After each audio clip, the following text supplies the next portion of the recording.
ایک دفعہ کا واقعہ ہے کہ صحابہ رسول حضرت ابو ذر غفاری خدمت رسول اقدس صلی اللہ علیہ وسلم میں حاضر ہوئے۔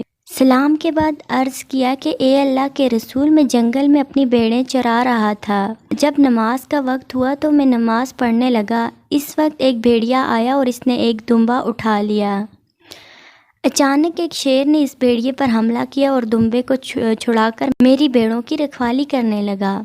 جب میں نماز سے فارغ ہوا تو شیر نے مجھ سے کہا، اے ابو ذر، ابھی جاؤ اور رسول خدا صلی اللہ علیہ وسلم کی زیارت کر آؤ۔ آپ کی بھیڑوں کی میں حفاظت کروں گا۔ رسول خدا صلی اللہ علیہ وسلم نے مسکرا کر فرمایا، اے ابو ذر، یہ سب تمہارے ایمان کی بدولت ہے۔ اس کے بعد روایت بتاتی ہے کہ 20 منافقین نے ابو ذر اپنی بڑائی بیان کرتا ہے۔ چلو آج جنگل میں جا کر ابو ذر کی بھیڑیں چراتے ہیں۔ منافقین جنگل میں پہنچے تو کیا دیکھا، ابو ذر کی بھیڑوں کو ایک شیر چرا رہا ہے۔ جو بھی دمبا ریوڑ سے الگ ہو جاتا اسے شیر ہنکار کر ریوڑ میں لے آتا۔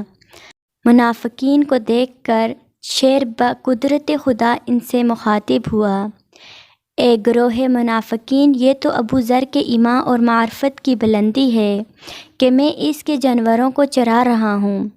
یاد رکھو، اگر ابو ذر ہمیں حکم دے کہ ان منافقوں کو پکڑ لو تو خدا کی قسم ایک لمحے میں سب کو اس طرح نگل جاؤں گا جس طرح دور موسیٰ کاربن قادین کے شیر جادوگروں اژدہے کو نگل لیا تھا۔